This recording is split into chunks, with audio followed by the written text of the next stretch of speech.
वैसे मेरा आशीष सदा तुम्हारे साथ है बेटा। दिल को छू जाने वाली कहानी। घर की नई नवेली इकलौती बहू एक प्राइवेट बैंक में बड़े ओहदे पर थी। उसकी सास तकरीबन 1 साल पहले ही गुजर चुकी थी। घर में बुजुर्ग ससुर और उसके पति के अलावा कोई न था। पति का अपना कारोबार था। पिछले कुछ दिनों से बहू के साथ एक विचित्र बात होती।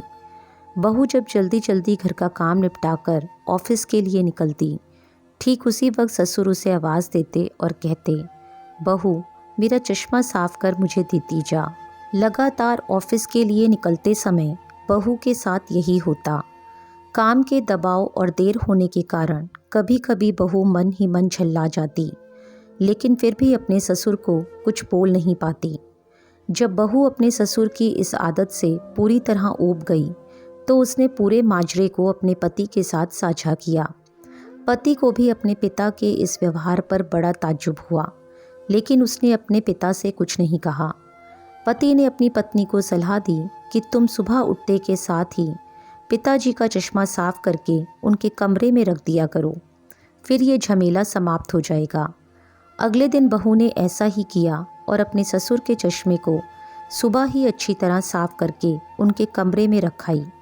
लेकिन फिर भी उस दिन वही घटना पुनः हुई और ऑफिस के लिए निकलने से ठीक पहले ससुर ने अपनी बहू को बुलाकर उसे चश्मा साफ करने के लिए कहा।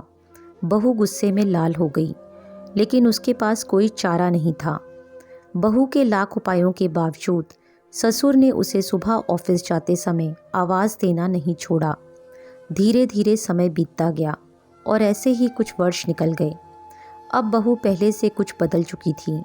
धीरे धीरे उसने अपने ससुर की बातों को नज़रअंदाज करना शुरू कर दिया और फिर ऐसा भी वक्त चला आया जब बहू अपने ससुर को बिल्कुल अनसुना करने लगी। ससुर के कुछ बोलने पर वह कोई प्रतिक्रिया नहीं देती और बिल्कुल खामोशी से अपने काम में मस्त रहती। गुजरते वक्त के साथ ही एक दिन बेचारे बुजुर्ग ससुर भी गुजर गए। समय का पहिया कहाँ रुकने वाला था, वह घूमता रहा। छुट्टी का एक दिन था। अचानक बहू के मन में घर की साफ सफाई का ख्याल आया। वो अपने घर की सफाई में जुट गई। तभी सफाई के दौरान मृत ससुर की डायरी उसके हाथ लग गई।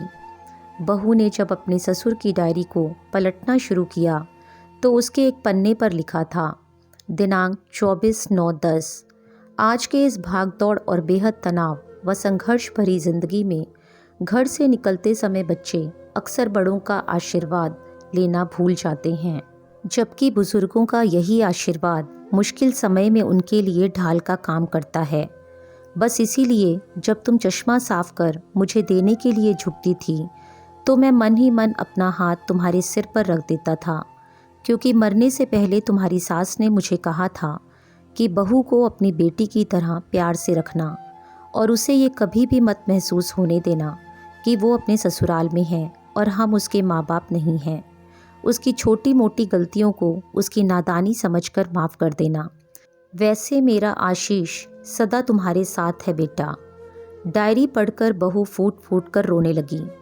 आज उसके ससुर को गुजरे ठीक 2 साल से ज़्यादा समय बीत चुका है, लेकिन फिर भी वो रोज़ घर से बाहर निकलते समय अपने ससुर का चश्मा साफ कर उनके टेबल पर रख दिया करती है, उनके अनदेखे हाथ से मिले आशीष की लालसा में।